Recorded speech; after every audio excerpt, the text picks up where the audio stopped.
প্রিয় শিক্ষার্থী বন্ধুরা, আসসালামু আলাইকুম। তোমরা কেমন আছো?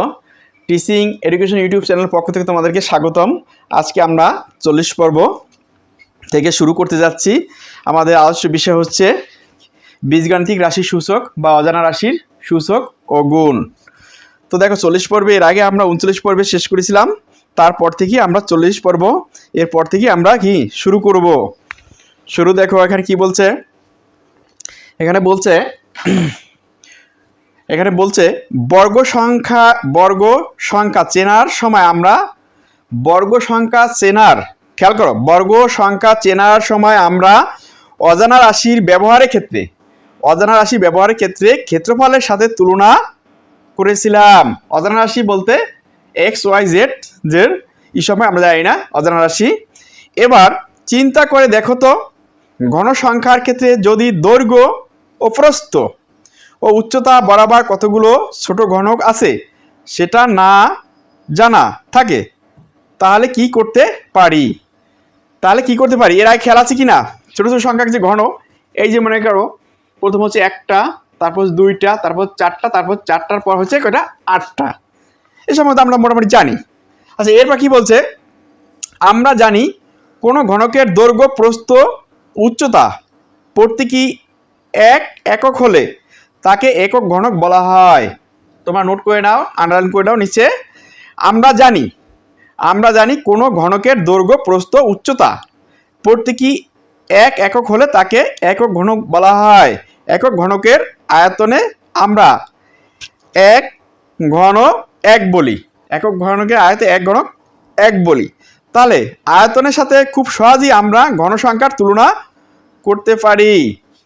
এখানে দেখো, আয়তকৃত ঘনবস্তুর আয়তন, তোমরা নোট করে নাও। আয়তকৃত ঘনবস্তুর আয়তন দৈর্ঘ্য গুণ প্রস্থ গুণ উচ্চতা। দৈর্ঘ্য গুণ প্রস্থ গুণ উচ্চতা। আমি আগে বলেছিলাম যে দৈর্ঘ্য গুণ প্রস্থ উচ্চতা।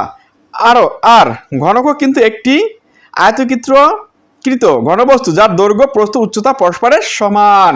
এখানে এটাও আন্ডারলাইন করে নাও নিচেরটা, যে ঘনক কিন্তু একটি আয়তকৃত ঘনবস্তুর যার দৈর্ঘ্য, প্রস্থ, উচ্চতা পরস্পরের সমান। তাহলে ছবির ঘনকের আয়তন কত? দেখো, এখানে আমরা একটা ছবি এঁকেছি। দেখো, এই ছবিটা আমরা এঁকেছি। এই ছবিটা দেখো, এখানে কি বলছে? দৈর্ঘ্য, প্রস্থ এবং উচ্চতা, নাকি? দৈর্ঘ্য, প্রস্থ এবং উচ্চতা। দৈর্ঘ্য হচ্ছে এক্স, প্রস্থ হচ্ছে এক্স, উচ্চতা হচ্ছে কি? এক্স। দৈর্ঘ্য এক্স, প্রস্থ এক্স, উচ্চতা এক্স। তাহলে সব ক্ষেত্রে কি এক্স দিয়ে দিছে? তাহলে দেখো, তাহলে ছবির ঘনকের কি আয়তন? তাহলে ছবির ঘনকের আয়তন কি? দেখো, ছবির ঘনকের আয়তন আমরা লিখে দিই। তোমরা লিখে নাও,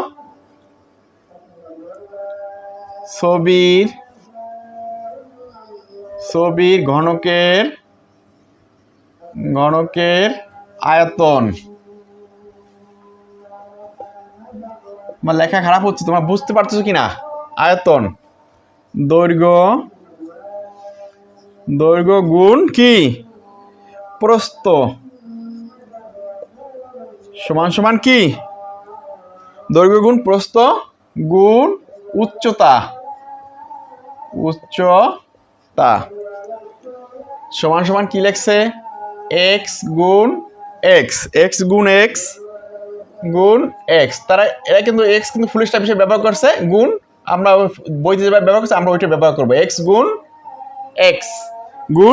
এক্স সমান কি হয়? সমান এক্স পাওয়ার 3।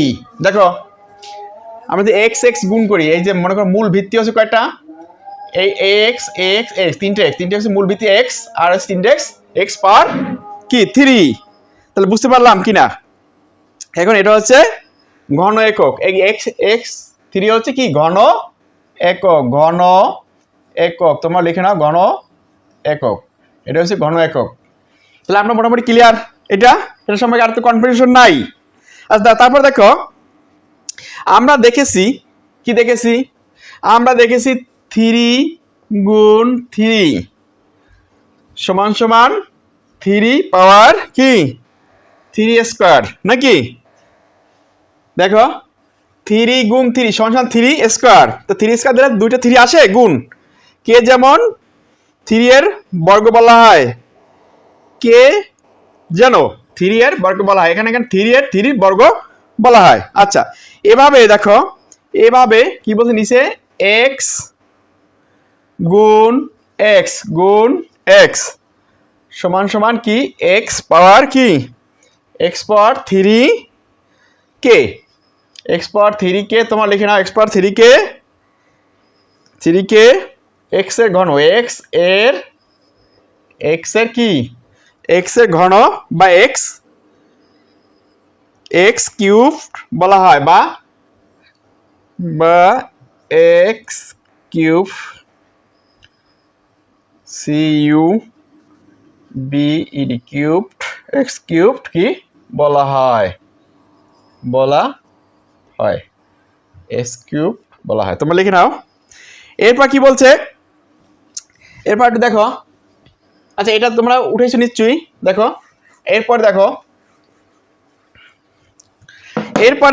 এরপর কি বলছে কিন্তু আমরা এটাও জানি যে আয়তকৃত ঘনবস্তুর আয়তকৃত ঘনবস্তুর কি আয়তন যেরকম x গুণ x সমান সমান কি মূল ভিত্তি হচ্ছে x উপরে পাওয়ার হচ্ছে 3 x পাওয়ার 3 এখানে লেখা কিন্তু আমরা এটাও জানি যে আয়তকৃত ঘনবস্তুর আয়তন কি x গুণ x সমান সমান x পাওয়ার 3 উপরে উদাহরণ থেকে আমরা পেলাম যে x পাওয়ার 3 গঠন করতে x কে 3 দ্বারা গুণ করতে হয়েছে যেরকম এই x পাওয়ার 3 গঠন করতে x কে 3 দ্বারা কি x কে 3 দ্বারা কি গুণ করা হয়েছে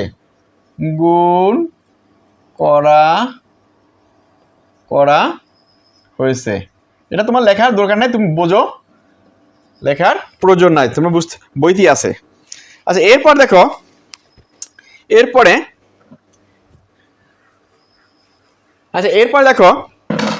পেজে দেখো 35 পৃষ্ঠায় সুতরাং আমরা লিখতে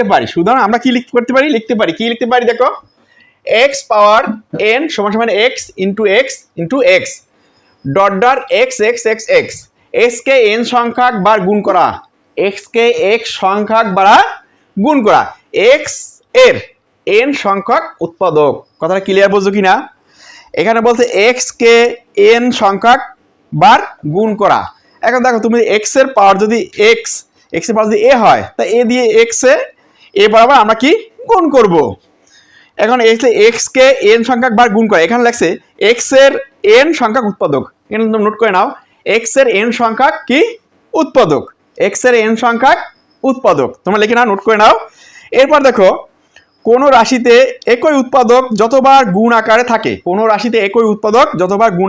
থাকে তাকে ওই উৎপাদকের সূচক বলা হয় ক্লিয়ার নোট করে এটাকে সামনে অঙ্ক করতে লাগবে নিচে অবশ্যই লাগবে তোমরা নোট করে নাও কোন রাশিতে একই উৎপাদক যতবার গুণ আকারে থাকে তাকে ওই উৎপাদকের সূচক বলে আর ওই উৎপাদকটিকে ভিত্তি বলে ওই উৎপাদকটি কি বলে ভিত্তি বলে নিচের ছবি থেকে সংখ্যা ও সূচকের সাথে অজানা রাশি সূচক কি কোনো মিল খুঁজে পাচ্ছ এর নিচে আমরা একটা ঘর আঁকা আছে সেটা আমরা আঁকবো সেই ঘরটা আমরা কি করব এখন আচ্ছা দেখো কোন রাশিতে একই উৎপাদক যতবার গুণ আকারে থাকে তাকে ওই উৎপাদকের সূচক বলে নোট করে এনেছো আর ওই উৎপাদক ভিত্তি বলে নিচের ছবি থেকে সংখ্যার সূচকের সাথে অজানা রাশি সূচকের কি কোনো মিল খুঁজে পাচ্ছ এখানে প্রশ্ন করছে কিন্তু নিচের ছবি থেকে সংখ্যা সূচকের সাথে অজানা রাশি কোনো মিল খুঁজে পাচ্ছ এখানে দেখো সংখ্যার সূচক কোনটা সংখ্যার সূচক হচ্ছে এই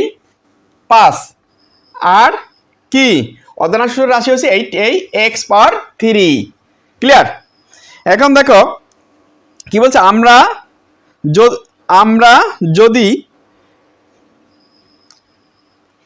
5 পাওয়ার 3 দেখো এই যে 5 পাওয়ার 3 আমরা ভাঙিয়ে দেব 5 পাওয়ার 3 5 পাওয়ার কত 3 নাকি 5 পাওয়ার 3 এটা আমরা ভাঙিয়ে দেব কিভাবে দেখো 5 হচ্ছে কি ভিত্তি, আর হচ্ছে ঘাত হচ্ছে 3। এই যে 5 পাওয়ার 3, 5 পাওয়ার 3, তাই 5 হচ্ছে কি, এই 5 হচ্ছে ভিত্তি, আর হচ্ছে সূচক বা ঘাত হচ্ছে 3, আর x হচ্ছে ভিত্তি, সূচক বা ঘাত হচ্ছে কি 3। তো দেখো 5 গুণ 3, তাই 5 গুণ 5 গুণ 5 সমান কত হয়? দেখো 5 5 25, 5 25 কত হয়? 5 5 25, 5 25 125, 5 25 কত হয়? 125। আর x পাওয়ার, এখানে মূল ভিত্তি কিন্তু x বা x এবং 5, আর সূচক বা ঘাত হচ্ছে 3 এবং 3। তাহলে দেখো x এর পাওয়ার দিচ্ছে কত? x এর পাওয়ার হচ্ছে 3 সমান সমান কি x গুণ x গুণ x সমান সমান কি? দেখো মূল ভিত্তি হচ্ছে x নাকি, মূল ভিত্তি হচ্ছে x, আর পাওয়ার হিসেবে বসবে 3টে x। এই আর এটা 125 আমি বের করলাম, এইটা এভাবেও এটা লেখা যাবে, যেরকম 5 পাওয়ার 3 এটাও লেখা যাবে। তোমরা যেটা 125 লিখতে পারো, 5 পাওয়ার 3 এটাও লিখতে পারো। তাহলে আমরা এটা মোটামুটি কি বুঝতে পারলাম নাকি? এটা বোঝাতে কোনো কনফিউশন রইলো না। দেখো সূচকীয় রাশি এই 5 দিয়ে আন্ডারলাইন করেছে, 5 5 এর পাওয়ার হচ্ছে 3, তো 5 হচ্ছে ভিত্তি আর 3 হচ্ছে সূচক বা ঘাত। 5 হচ্ছে ভিত্তি, 3 হচ্ছে সূচক বা ঘাত, আর x হচ্ছে কি ভিত্তি, 3 হচ্ছে সূচক বা ঘাত। এখানে কিন্তু কি একটা জিনিস বলছে, নিচের ছবি থেকে সংখ্যার সূচকের, নিচের ছবি থেকে সংখ্যা, এই যে সংখ্যার সূচক, এই যে সংখ্যার সূচককে কি সাথে, সংখ্যার সূচকের সাথে অজানা রাশির কোনো মিল খুঁজে পাচ্ছ? এই অজানা রাশি কোনটা? x। এরা 2 পর বাই কিন্তু বলছিলাম যে অজানা রাশি কি x y z এই ধরনের সংখ্যা, সেগুলো হচ্ছে অজানা রাশি। তো এই দুইটার মধ্যে মিল কি? দেখো দুইটার মধ্যে মিল হচ্ছে পাওয়ার, দুইটারই পাওয়ার কি 3, এই জন্য এই পাওয়ার দুইটার পাওয়ার কি 3, এই একটা মিল আমরা পেয়েছি। তাহলে দেখো তোমরা লিখতে পারো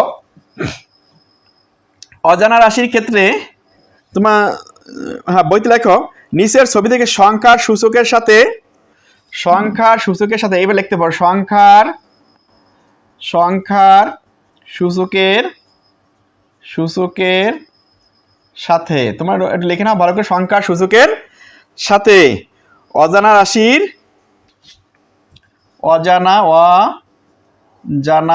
কি অজানা রাশির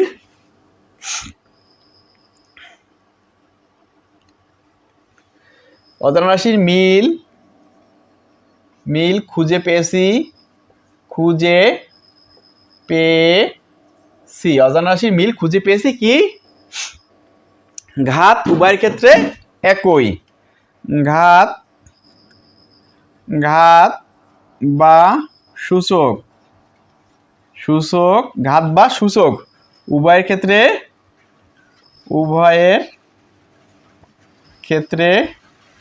একই, উভয়ের ক্ষেত্রে কি একই, ঘাত বা সূচক উভয়ের ক্ষেত্রে একই। যেমন 3, যেমন 5 এর পাওয়ার হচ্ছে 3, আর কি আর x এর পাওয়ার হচ্ছে 3, এখানে এই পাওয়ারে মিল। আশা করি তোমরা এই পর্বটা খুব সুন্দর করে বুঝতে পেরেছো। এই পর্বে কোনো কনফিউশন থাকার কথা না। যদি কনফিউশন থাকে বারবার দেখবা, বারবার চেষ্টা করবা, ইনশাল্লাহ আরো ইজি হবে।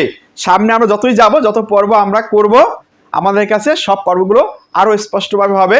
আশা করি আমাদের পর্বগুলো তুমি দেখতে থাকবা এবং তোমাদের বন্ধুদের সাথে বারবার শেয়ার করবা, হ্যাঁ, এবং আমার চ্যানেলটি সাবস্ক্রাইব করবা, এই আশা ব্যক্ত রেখে এখানেই শেষ করছি। আল্লাহ হাফেজ, ভালো থাকো, সুস্থ থাকো।